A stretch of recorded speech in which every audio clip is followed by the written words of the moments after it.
Nombre, chapitre 31. L'Éternel dit à Moïse, venge les Israélites des Madianites. Ensuite, tu iras rejoindre les tiens. Moïse dit au peuple, équipez parmi vous des hommes pour l'armée et qu'ils marchent contre Madian afin d'exécuter la vengeance de l'Éternel contre Madian. Vous enverrez à l'armée 1000 hommes par tribu, de toutes les tribus d'Israël. On choisit parmi les milliers d'Israël 1000 hommes par tribu, soit 12 000 hommes équipés pour la guerre. Moïse envoya ces 1000 hommes par tribu à l'armée, et avec eux le fils du prêtre Éléazar, Phiné, qui portait les instruments sacrés et les trompettes retentissantes. Ils firent la guerre contre Madian, conformément à l'ordre que l'Éternel avait donné à Moïse, et ils tuèrent tous les hommes. En plus de ces victimes, ils tuèrent les rois de Madian, Évi, Rékem, Tsur, Hur et Réba, 5 rois de Madian. Ils tuèrent aussi par l'épée Balaam, fils de Béor. Les Israélites firent prisonnières les femmes des Madianites avec leurs petits-enfants et ils pillèrent tout leur bétail, tous leurs troupeaux et toutes leurs richesses. Ils incendièrent toutes les villes qu'ils habitaient et tous leurs campements. Ils prirent tout le butin et toutes les prises de guerre, tant personnes que bêtes, et ils amenèrent les prisonniers, les prises de guerre et le butin à Moïse, au prêtre Éléazar et à l'assemblée des Israélites. Ceux-ci campaient dans les plaines de Moab près du Jourdain, vis-à-vis de Jéricho. Moïse, le prêtre Éléazar et tous les princes de l'assemblée sortirent du camp à leur rencontre. Moïse s'irrita contre les commandants de l'armée, les chefs de milliers et les chefs de centaines qui revenaient de l'expédition. Il leur dit, « Comment? Vous avez laissé la vie à toutes les femmes? Ce sont justement elles qui, sur le conseil de Balaam, ont entraîné les Israélites à commettre l'infidélité envers l'Éternel, dans l'affaire de Péor. » Alors un fléau a éclaté dans l'assemblée de l'Éternel. Maintenant, tuez tout garçon parmi les petits-enfants et tuez toute femme qui a connu un homme en couchant avec lui. Mais laissez en vie pour vous toutes les filles qui n'ont pas connu le lit d'un homme. Quant à vous, campez pendant 7 jours hors du camp. Tous ceux parmi vous qui ont tué quelqu'un et tous ceux qui ont touché un mort se purifieront le 3e et le 7e jour, ainsi que vos prisonniers. Vous purifierez aussi tout vêtement, tout objet en cuir ou en poil de chèvre et tout ustensile en bois. Le prêtre Éléazar dit aux soldats qui étaient allés à la guerre, voici ce qu'ordonne la prescription que l'Éternel a transmise à Moïse. L'or, l'argent, le bronze, le fer, l'étain et le plomb, tout objet qui peut aller au feu, vous le ferez passer par le feu pour le rendre pur. Mais c'est par l'eau de purification que sera purifié tout ce qui ne peut pas aller au feu, vous le ferez passer dans l'eau. Vous laverez vos vêtements le 7e jour et vous serez purs. Ensuite, vous pourrez entrer dans le camp. L'Éternel dit à Moïse, fais, avec le prêtre Éléazar et les chefs de famille de l'assemblée, le compte du butin, des prises de guerre, tant personnes que bêtes. Partage les prises de guerre entre les combattants qui sont allés à l'armée et toute l'assemblée. Sur la part des soldats qui sont allés à l'armée, tu prélèveras une part pour l'Éternel à raison de 1 sur 500, tant des personnes que des bœufs, des ânes et des brebis. Vous le prendrez sur leur moitié, et tu le donneras au prêtre Éléazar comme une offrande à l'Éternel. Sur la moitié qui revient aux Israélites, tu prendras 1 sur 50, tant des personnes que des bœufs, des ânes et des brebis, de tout animal, et tu le donneras aux Lévites qui ont la garde du tabernacle de l'Éternel. Moïse et le prêtre Éléazar firent ce que l'Éternel avait ordonné à Moïse. Les prises de guerre, ce qui restait du pillage effectué par ceux qui avaient fait partie de l'armée, consistaient en 675 000 brebis, 72 000 bœufs, 61 000 ânes et 32 000 personnes, des femmes qui n'avaient pas connu le lit d'un homme. La moitié formait la part de ceux qui étaient allés à l'armée, 337 500 brebis, dont 675 pour la part de l'Éternel. 36 000 bœufs, dont 72 pour la part de l'Éternel. 30 500 ânes, dont 61 pour la part de l'Éternel. Et 16 000 personnes, dont 32 pour la part de l'Éternel. Moïse donna au prêtre Éléazar la part réservée comme offrande à l'Éternel, conformément à ce que l'Éternel lui avait ordonné. La moitié qui revenait aux Israélites, séparée par Moïse de celle des hommes de l'armée, formait la part de l'assemblée, 337 500 brebis, 36 000 bœufs, 30 500 ânes et 16 000 personnes. Sur cette moitié qui revenait aux Israélites, Moïse prit 1 sur 50, tant des personnes que des animaux, et il le donna aux Lévites qui ont la garde du tabernacle de l'Éternel, conformément à ce que l'Éternel lui avait ordonné. Les commandants des milliers de l'armée, les chefs de milliers et les chefs des centaines s'approchèrent de Moïse et lui dirent, Tes serviteurs ont fait le compte des soldats qui étaient sous nos ordres, et il ne manque pas un homme parmi nous. Comme offrande à l'Éternel, nous apportons chacun les objets d'or que nous avons trouvés, chaînettes, bracelets, anneaux, pendants d'oreilles et colliers, afin de faire l'expiation pour nous-mêmes devant l'Éternel. Moïse et le prêtre Éléazar reçurent de leurs mains tous ces objets travaillés en or. Le poids total de l'or que les chefs de milliers et les chefs de centaines présentèrent à l'Éternel en offrande faite à titre de prélèvement était de 190 kilos. Les hommes de l'armée gardèrent chacun leur butin. Moïse et le prêtre Éléazar prirent l'or des chefs de milliers et des chefs de centaines et l'apportèrent à la tente de la rencontre, comme souvenir pour les Israélites devant l'Éternel. Nombre, chapitre 32. Les Rubénites et les Gadites avaient une quantité considérable de troupeaux, et ils virent que le pays de Jaézer et le pays de Galaad étaient un endroit approprié pour des troupeaux.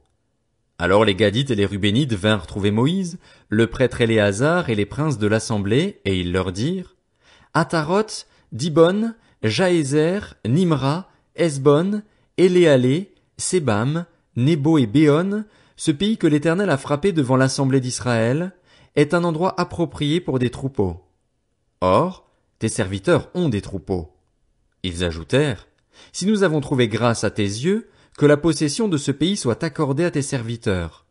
Ne nous fais pas passer le Jourdain. Moïse répondit aux Gadites et aux Rubénites: Vos frères iraient à la guerre pendant que vous resteriez ici. Pourquoi voulez-vous décourager les Israélites de passer dans le pays que l'Éternel leur donne? C'est ce que vos pères ont fait quand je les ai envoyés de Kadès-Barnéa examiner le pays. Ils sont montés jusqu'à la vallée d'Eshcol et, après avoir examiné le pays, ils ont découragé les Israélites d'aller dans le pays que l'Éternel leur donnait. La colère de l'Éternel s'est enflammée ce jour-là, et il a juré: Ces hommes âgés de 20 ans et plus qui sont montés d'Égypte ne verront pas le pays que j'ai juré de donner à Abraham, à Isaac et à Jacob, car ils n'ont pas suivi pleinement ma voie, excepté Caleb, fils de Jéphuné, le Kénizien, et Josué, fils de Nun, qui ont pleinement suivi la voie de l'Éternel. La colère de l'Éternel s'est enflammée contre Israël, et il les a fait errer dans le désert pendant 40 ans, jusqu'à la disparition de toute la génération qui avait fait le mal à ses yeux. Et voici que vous prenez la place de vos pères, en dignes rejetons d'hommes pécheurs, pour augmenter encore la colère de l'Éternel contre Israël. En effet, si vous vous détournez de lui, il continuera de laisser Israël dans le désert et vous provoquerez ainsi la perte de tout ce peuple. Ils s'approchèrent de Moïse et dirent: Nous construirons ici des enclos pour nos troupeaux et des villes pour nos petits-enfants. Puis nous-mêmes, nous nous empresserons de prendre les armes pour marcher en tête des Israélites, jusqu'à ce que nous les ayons fait entrer chez eux. Quant à nos petits-enfants, ils resteront dans les villes fortifiées à cause des habitants du pays. Nous ne retournerons pas chez nous avant que chacun des Israélites ait pris possession de son héritage, et nous ne posséderons rien avec eux de l'autre côté du Jourdain ni plus loin, puisque nous aurons notre héritage de ce côté-ci du Jourdain, à l'est. Moïse leur dit: Si vous faites ce que vous avez dit, si vous prenez les armes pour combattre devant l'Éternel, si tous vos hommes équipés passent le Jourdain devant l'Éternel jusqu'à ce qu'ils aient chassé ses ennemis loin de lui, et si vous ne revenez qu'une fois le pays soumis à l'Éternel, vous serez alors sans reproche vis-à-vis de l'Éternel et vis-à-vis d'Israël, et cette région-ci sera votre propriété devant l'Éternel. Mais si vous n'agissez pas ainsi, vous péchez contre l'Éternel et, sachez-le, votre péché vous atteindra.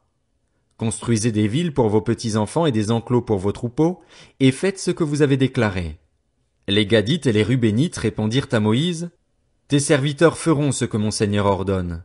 Nos petits-enfants, nos femmes, nos troupeaux et tout notre bétail resteront dans les villes de Galaad, tandis que tes serviteurs, tous équipés pour la guerre, iront combattre devant l'Éternel conformément à la parole de mon Seigneur. Moïse donna des ordres à leur sujet au prêtre Éléazar, à Josué, fils de Nun, et aux chefs de famille dans les tribus des Israélites. Il leur dit: Si les Gadites et les Rubénites passent le Jourdain avec vous, tous équipés pour combattre devant l'Éternel, et que le pays vous soit soumis, vous leur donnerez en propriété la région de Galaad. Mais s'ils ne marchent pas tout équipés avec vous, ils s'établiront parmi vous dans le pays de Canaan. Les Gadites et les Rubénites répondirent: Nous ferons ce que l'Éternel a dit à tes serviteurs. Nous passerons tout équipés devant l'Éternel au pays de Canaan, mais nous posséderons notre héritage de ce côté-ci du Jourdain. Moïse donna aux Gadites et aux Rubénites, ainsi qu'à la moitié de la tribu de Manassé, fils de Joseph, le royaume de Sion, le roi des Amoréens, et le royaume d'Og, le roi du Basan. Il leur donna ce pays avec ses villes et les territoires environnants. Les Gadites reconstruisirent Dibon, Ataroth, Aroer, Atroth-Shophan, Jaézer, Jogbéa, Beth-Nimra et Beth-Haran, des villes fortifiées, et ils firent des enclos pour les troupeaux. Les Rubénites reconstruisirent Hesbon, Éléalé et Kirjataïm, Nebo et Baal-Méon, dont les noms furent changés, ainsi que Sibma, et ils donnèrent des noms aux villes qu'ils construisirent. Les descendants de Makir, fils de Manassé, attaquèrent Galaad et s'en emparèrent. Ils chassèrent les Amoréens qui s'y trouvaient. Moïse donna Galaad à Makir, fils de Manassé, qui s'y établit. Jaïr, fils de Manassé, se mit en marche, prit les villages et les appela bourgs de Jaïr. Nobar se mit en marche, prit Kénath avec les villes qui en dépendaient et l'appela Nobar, d'après son nom. Nombre, chapitre 33. Voici les étapes que parcoururent les Israélites lorsqu'ils sortirent d'Égypte par corps d'armée, sous la conduite de Moïse et d'Aaron. Moïse mit par écrit leur parcours étape par étape, d'après l'ordre de l'Éternel. Voici les étapes de leur parcours. Ils partirent de Ramsès le premier mois, le 15e jour du premier mois. Le lendemain de la Pâque, les Israélites sortirent ouvertement, à la vue de tous les Égyptiens, tandis que les Égyptiens enterraient ceux que l'Éternel avait tués parmi eux, tous les premiers-nés. L'Éternel avait aussi exercé des jugements contre leurs dieux. Les Israélites partirent de Ramsès et campèrent à Sukkot. Ils partirent de Sukkot et campèrent à Étam, qui est situé à l'extrémité du désert. Ils partirent d'Étam, revinrent vers Pi-Hahiroth, vis-à-vis de Baal-Tséphon, et campèrent devant Migdol. Ils partirent de devant Pi-Hahiroth et traversèrent la mer pour prendre la direction du désert. Ils firent 3 journées de marche dans le désert d'Étam et campèrent à Mara. Ils partirent de Mara et arrivèrent à Élim, où il y avait 12 sources d'eau et 70 palmiers. Ce fut là qu'ils campèrent. Ils partirent d'Élim et campèrent près de la mer des roseaux. Ils partirent de la mer des roseaux et campèrent dans le désert de Sin. Ils partirent du désert de Sin et campèrent à Dofka. Ils partirent de Dofka et campèrent à Alush. Ils partirent d'Alush et campèrent à Réphidim, où le peuple ne trouva pas d'eau à boire. Ils partirent de Réphidim et campèrent dans le désert du Sinaï. Ils partirent du désert du Sinaï et campèrent à Kibroth-Hattaava. Ils partirent de Kibroth-Hattaava et campèrent à Hatséroth. Ils partirent de Hatséroth et campèrent à Rithma. Ils partirent de Rithma et campèrent à Rimon-Péretz. Ils partirent de Rimon-Péretz et campèrent à Libna. Ils partirent de Libna et campèrent à Rissa. Ils partirent de Rissa et campèrent à Kéhélatha. Ils partirent de Kéhélatha et campèrent à la montagne de Shapher. Ils partirent de la montagne de Shapher et campèrent à Harada. Ils partirent de Harada et campèrent à Makhéloth. Ils partirent de Makhéloth et campèrent à Tahat. Ils partirent de Tahat et campèrent à Tarar. Ils partirent de Tarar et campèrent à Mitka. Ils partirent de Mitka et campèrent à Hasmona. Ils partirent de Hasmona et campèrent à Moséroth. Ils partirent de Moséroth et campèrent à Béné-Jacan. Ils partirent de Béné-Jacan et campèrent à Hor-Gidgad. Ils partirent de Hor-Gidgad et campèrent à Jotbata. Ils partirent de Jotbata et campèrent à Abrona. Ils partirent d'Abrona et campèrent à Edjon-Géber. Ils partirent d'Edjon-Géber et campèrent dans le désert de Tsin, c'est-à-dire à Kadès. Ils partirent de Kadès et campèrent au mont Hor, à l'extrémité du pays d'Édom. Le prêtre Aaron monta sur le mont Hor, suivant l'ordre de l'Éternel, et il y mourut. C'était la 40e année après que les Israélites étaient sortis d'Égypte, le premier jour du 5e mois. Aaron était âgé de 123 ans lorsqu'il mourut sur le mont Hor. Le roi d'Arad, un Cananéen qui habitait le sud du pays de Canaan, apprit l'arrivée des Israélites. Ils partirent du mont Hor et campèrent à Tsalmona.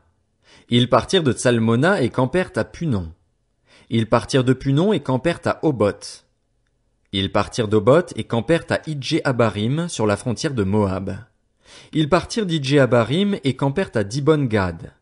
Ils partirent de Dibon-Gad et campèrent à Almon-Diblataïm. Ils partirent d'Almon-Diblataïm et campèrent sur les montagnes d'Abarim, devant Nebo.